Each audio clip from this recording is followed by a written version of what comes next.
Redditors who are fascinated with World War II, what are some trivial story that actually happened? After World War II, a large amount of aircraft tires were left in Italy. Someone bought a bunch of them, built a frame, and threw in an engine. These became Vespas. Yep, and the early Vespas were mostly painted green from surplus paint that was commandeered after World War II. I think it was during the race to the sea when there was apparently a ceasefire due to a massive rainstorm that flooded the trenches. Everyone had to get out of the trenches and stand in no man's land. There is supposed to be a moment of mutual misery between the sides that caused them to just not fight each other on parts of the line. Man, imagine the nerves of the soldiers that stood up first. My grandfather and his mate jumped into a foxhole trench during a shelling in the Ardennes and proceeded to surrender to a German soldier who had, unbeknownst to them, frozen to death against the wall with his weapon pointed in their general direction. Took them a moment to figure out. It was one of his favorite stories. Not so much a story, but powerboat racing only became a thing because there were so many surplus aircraft engines lying around at the end of the war. A German Me-109 pilot, Franz Stigler, chased down an American B-17 piloted by Charlie Brown, yes, that was his name, trying to get back to England after making a bombing run. The bomber was severely damaged and several of the crew were wounded, which would have made it an easy kill. Rather than shooting him down, Stigler escorted him out of German territory and out over the North Sea, flying close to him to prevent fire from ground AA crews. Several decades after the war, they tracked Stigler down and they both met and became close friends. As a matter of fact, Franz was so close from earning Knight's Cross, in which he only needed to shoot down another enemy bomber. His brother was also killed by a bomber. That's why his action to spare the lives of those in the B-17 was extraordinary. One of my favorite stories is about Shifty Powers, one of the guys in Band of Brothers. He had such a keen sense of observation in the woods that he noticed a tree had moved overnight. It was a German patrol trying to sneak up on his group. I just finished Band of Brothers actually. Great book, highly recommend. And I think the tree was disguised German artillery moved up in preparation for a bombardment on their defensive line at Bassone. He handed the binoculars to a few others to see if he was crazy, and eventually they confirmed it and called in a few shells of their own. My favorite World War II story is of Yang Kyung-jong. He was a Korean kid who got conscripted into the Japanese army in 1938. The next year he was captured by the Red Army and forced in a labor camp, and later drafted into the military. In 1943, he was captured by the Germans and sent to serve in the Wehrmacht in France where, on D-Day, he surrendered to American paratroopers. Dang, he got a long rough journey in life. He got a movie inspired by him too. My grandpa was in World War II and he never really talked about what he did, but there are two stories he told me. First one takes place in Russia. Grandpa was in the Navy and one night him and his buddies were out on the town having a grand time. And now, Grandpa could hold his own, but he was 20 at the time and was still new to drinking. He got good and drunk, bought a white mink fur coat for my grandmother and then drank some more. While they stumbled back to ship, Grandpa slipped on some ice and that coat landed in the snow. A sober person wouldn't have an issue finding the coat, but Grandpa was quite wasted at this point and so were all his buddies. Plus it was very dark. They never found the coat, but I found out why he never drank champagne after that night. Second story. Grandpa couldn't swim. In fact, he was terrified of the water, so he joined the Navy. Anyway, while he was on ship, the entire 2 years, he wore a life vest. He wore it no matter what, even slept with it. The day comes that he can finally go home, and while he was walking off the boat he took the vest off and threw it in the water. It sank. I think these are about as trivial as you can get, but they're my favorite trivial stories from World War II. The second story is amazingly hilarious. Much respect to your grandpa. Here's something from the Southeast Asian theater, which hardly gets any attention anymore. My grandfather was born in China and moved to Singapore with his wife before the war. When the Japanese were storming through China in 1937, well before any fighting happened in Europe or the Pacific, he was part of a resistance group gathering donations and funds from Southeast Asian Chinese to help their brothers up back in China. Fast forward 5 years and Japan invaded Southeast Asia, having easily pushed aside the British forces in Singapore who had bigger problems back home. Naturally, Grandpa was right up the Japanese kill list. One day, the Japanese MPs went to Grandpa's house to arrest him, but he happened to be running errands a couple of blocks down. Grandpa saw the commotion, knew he could not return home anymore. Rather than hide in the jungles or flee, he went up to another Japanese patrol and, in fluent Japanese, explained that he was a Japanese sympathizer and offered his services as a driver for the 3-year occupation. He lived a good life among the Japanese soldiers even while he was a wanted man. I can only imagine the look on Grandma's face when he returned home after the surrender. Your grandpa is actual mad lad. In my grandmother's neighborhood, women were hidden in false attics when the Japanese came to inspect homes looking to exploit them, and men would stay downstairs and create some excuse to explain why they were not home. These attics were made of very thin sheets of wood covering the crossbeams. One neighbor's wife accidentally stepped off a crossbeam and made a hole in a sheet. Seconds before the Japanese got to the door, her quick-thinking husband grabbed a laundry pole, with clothing still pegged to it, and stood under the hole explaining that he'd accidentally struck the ceiling while doing laundry. The Japanese laughed and left, but they weren't sure if they'd actually bought the story, and the ladies stayed hidden for several days in case they came back.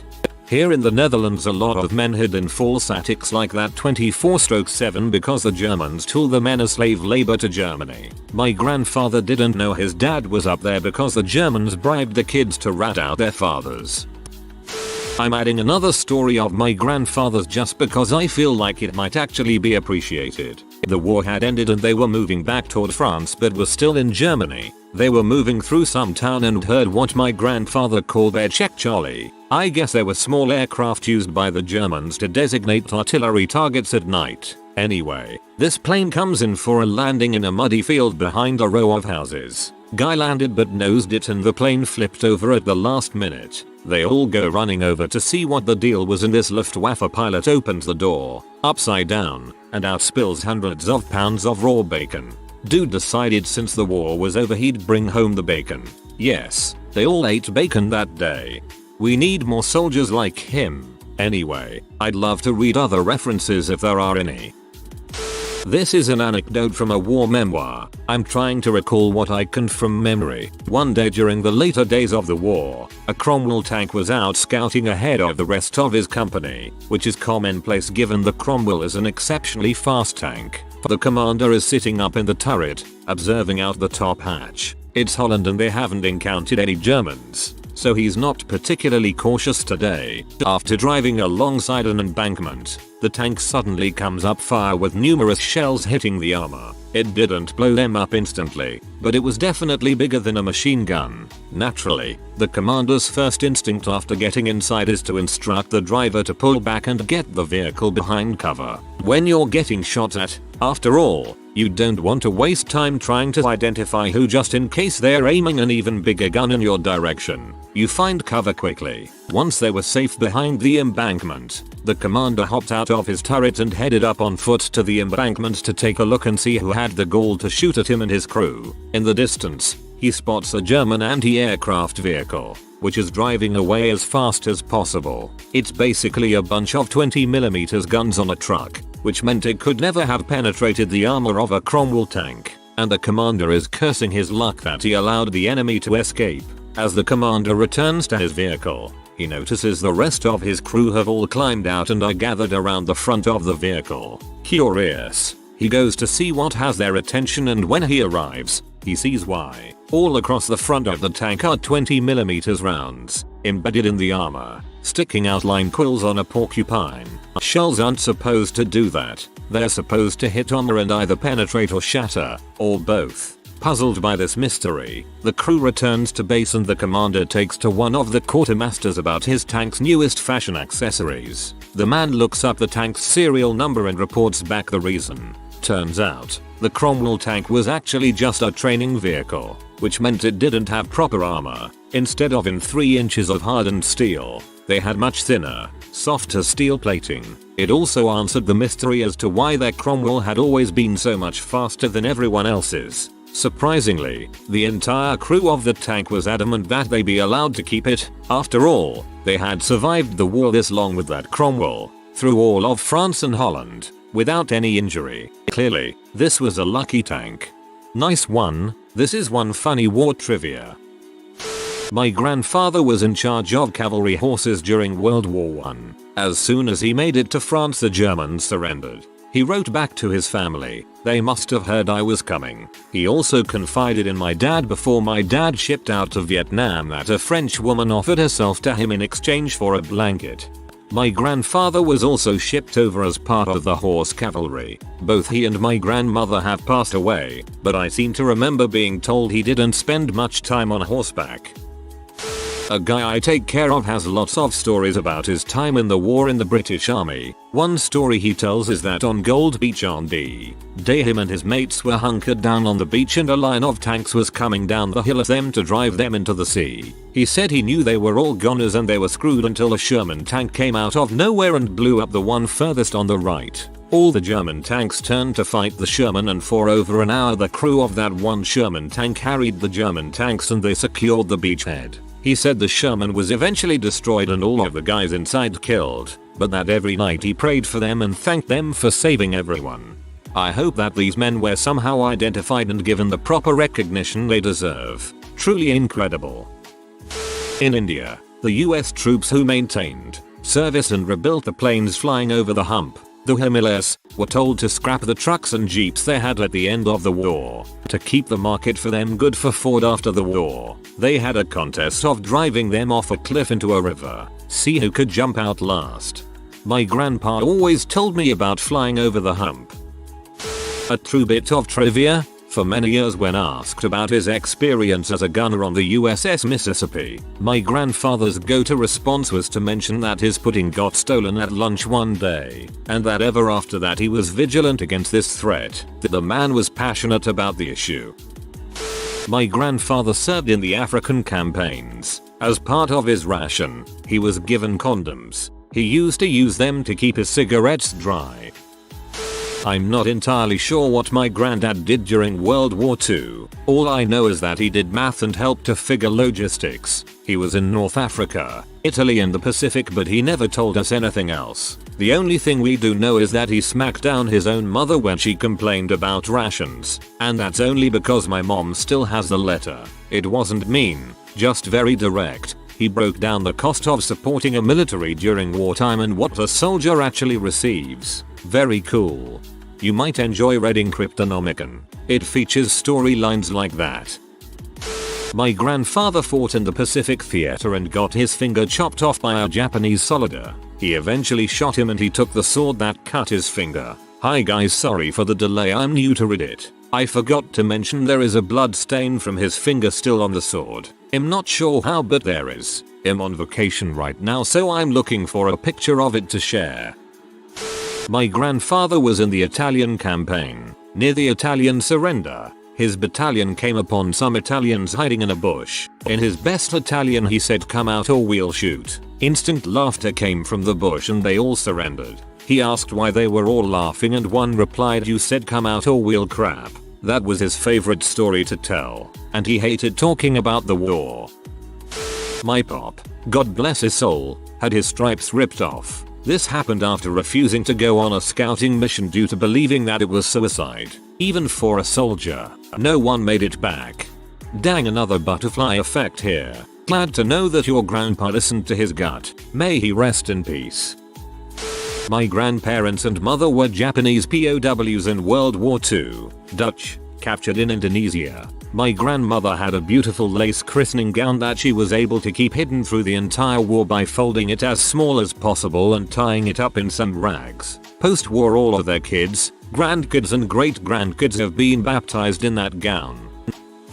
At the start of World War I, a German liner, the Cap Trafalgar, was in South America. It turned into an armed merchant raider by adding guns from a German patrol craft. The captain of the Cap Trafalgar disguised his ship's identity by camouflaging his ship as a British liner, the Carmania. At the same time, The real RMS Carmania was called up to serve as an armed merchant cruiser, outfitted with guns and sent to the South Atlantic to hunt for German liners operating as merchant raiders. The two ships eventually fought an engagement resulting in the sinking of the Cap Trafalgar by the very ship it was disguised as. The original version of story had the captain of the RMS Carmania, by coincidence, disguising his ship as the Cap Trafalgar, which later was shown to be false.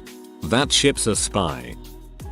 I always get a kick out of the efforts to trick Hitler into thinking the D-Day invasion was coming somewhere else. Inflatable and plywood tanks and planes were set up, so German recon planes would think there was an army where there wasn't. Also, Albert Göring, brother to Hermann Göring, head of the Luftwaffe, high-ranking Nazi, Albert, however, despised Nazism and spent the war working against them. He'd helped Jews escape, use his business influence for sabotage, forge his brother's signature, etc. When calls for Albert's arrest came up, however, Hermann would make them go away. Also, as a bit of an aside, in the last days of his life, in the 1960s, he married his housekeeper, just so his pension benefits would transfer to her. Good guy.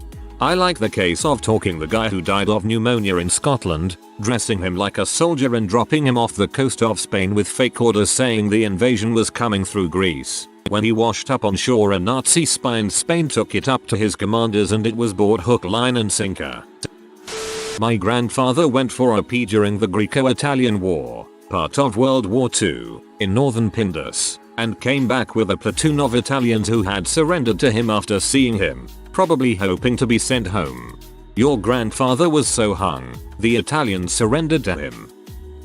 My father's uncle was a master machinist in Nashville, TN. He was approached by a man in a suit to machine 2 copies of a part to very exact specifications. He was to contact the gentleman when the parts were ready, which he did. The gentleman picked up my great uncle in a windowless van and drove him several hours away. When they stopped, he got out and was told to go into a wooden shack to test fit the parts into the larger device they were made for. They both fit perfectly. He was paid, rather well, and driven back to Nashville. He had no idea what he had been a part of until after the bombs were dropped on Hiroshima and Nagasaki. My grandfather was a Canadian AA gunner. He landed at Juno Beach a few weeks after the initial invasion, and tells a story of how they had just set up their gun when a German plane flew over and they shot it down. The pilot was a Canadian who had been visiting family in Germany when war broke out and he was pressed into service. I imagine they knew each other were Canadian when, after your granddad got out of the AA emplacement and walked over to the plane and the pilot got out of the wreckage, they both simultaneously said sorry. My mom was born in St. Dizier in 1941. Her father and uncles were all pals, and they all escaped prison to fight the Germans again. One day my mother's house was searched by the German army, and an officer picked up my mother and tried to leave with her. My grandmother pleaded with him to let my mom go, which he eventually did, and told my grandmother that he had a daughter too. You know, it's important to realize that all soldiers, no matter which side they fight for, are after all just humans. They feel pain. They have motivations to fight. They have families waiting for them in the home. B-17 tail gunner gets his plane blown out from behind him, leaving him with the remains of a vertical stabilizer and the rest of the tail. Rides it to the ground because it formed a makeshift glider and managed to not kill him. OMG. Imagine hearing a horrendous noise and being jolted in your seat. Then your stomach flies up into your throat due to the change in gravity. You feel a very cold wind up your backside and you notice you are missing 90% of your vehicle. Well, crap. My grandfather served as a medic in World War II. Normally the Nazis didn't keep to the rules of war and medics and ambulances were usually shot at. To counter this behavior, my grandfather was assigned to be a machine gunner atop the ambulance. Whenever they came across a hedge or wooded area, they would mow it down first in order to not get killed themselves. Apparently he helped take out a SS regiment doing that once. Got a medal too. A machine gunner atop the ambulance. Now this is the definition of badassery. Late to the party, but whatever. My grandfather was captured by the British in late 1944. He spent the next 1.5 years as a POW in England. He never really talked about what they did to him, but he loved to talk about having a pet fox in his cell. He traded some of his rationed cigarettes with the guards for some extra food for the fox. He told me that the fox was the only thing that kept him sane.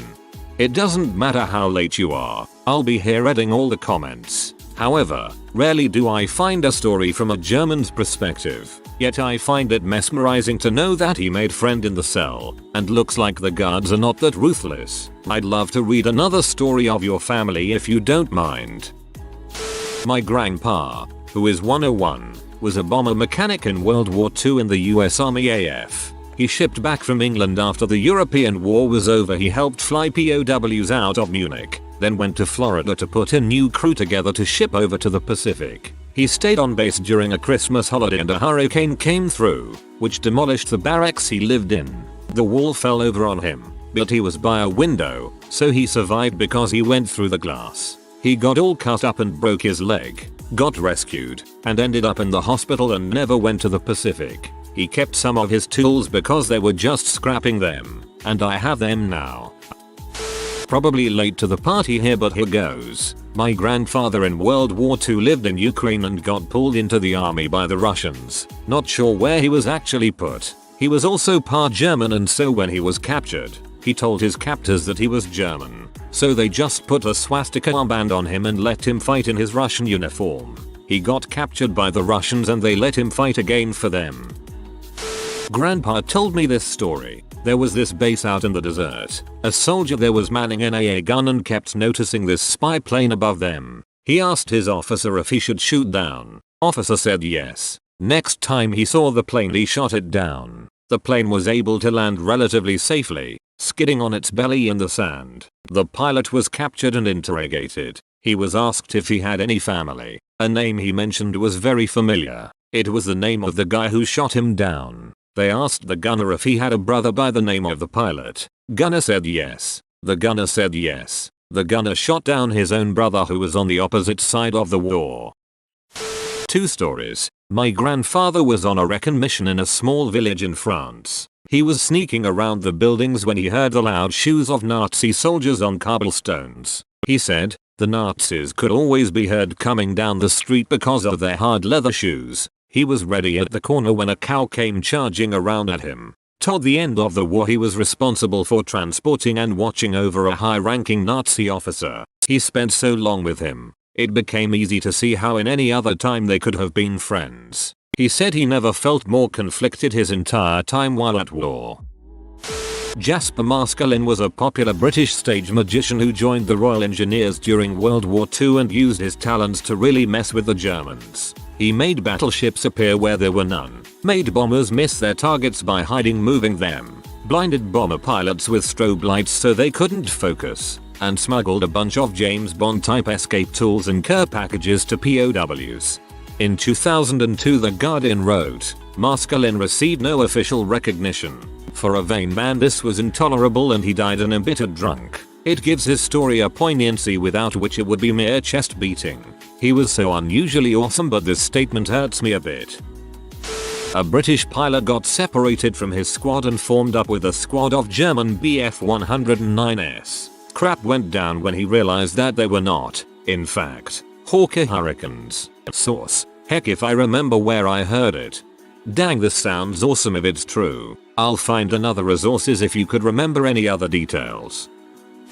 My grandpa was Polish and captured by the Russians when World War II broke out. He was put in some sort of gulag in Siberia and forced to go on barefoot marches through the snow and was pointlessly beaten. He eventually escaped via train and met up with the British Army somewhere in Asia, and then joined them. He fought at Monte Cassino in Italy in the 6th, or is it 8th Army under Montgomery. He moved to Scotland after the war and met my nan on the south of England and helped her escape an abusive marriage. That's where my family began. Since some personal stories are being shared, my great-grandfather was in World War I under a false name because he lied about his age. We don't know much about his service because he was severely traumatized. He was 16 when he was shipped out, and when he came home his hair was white, beyond him being caught in mustard gas at some point, leaving his voice raspy. And one other thing, his platoon was marching and found and stopped asleep. He fell asleep right away, not really paying attention. When everyone woke up, they realized that they were sleeping at Richard the Lionheart's grave. My favorite story from my grandpa. He was a corporal, I believe, in one of the engineer regiments. Basically he would got to the front lines and set up mobile mechanic workshops in order to repair tanks, jeep, trucks etc. in the battlefield. He told me a story that how one day he was underneath a tank carrying out a repair when he heard footsteps. He looked to the side and saw boots moving gingerly around the tank. German boots. He cursed himself for leaving his machine gun over by the workbench, so waited for the German soldier to pass by a little and then he slid out quietly from under the tank up behind the German soldier. His weapon? The very large wrench he was using to fix the tank. Bring the wrench to bear, he struck the German soldier and killed him stone dead. He didn't really finish the story with any further details. For me he never needed to. I was his young grandson and I was enthralled by the story, made even more special by the presentation at the end of the tale of a pair of German binoculars that my grandpa took from the dead soldier, complete with a cracked lens from the incident. Now, like other posts here, I have zero evidence to back this story up. I have no idea if there would be an incident report or similar. I very much doubt it. I can't imagine they had time for that sort of admin on the battlefields of World War II. But as a young boy on my grandpa's knee I believed it, and the young boy inside me now who still misses my grandpa believes it too. It doesn't really matter whether your grandpa's story is real or not, having him there with you telling the story is enough to be proud of. If you are new to the channel, you can subscribe. I publish new videos every day. Until then, check another video.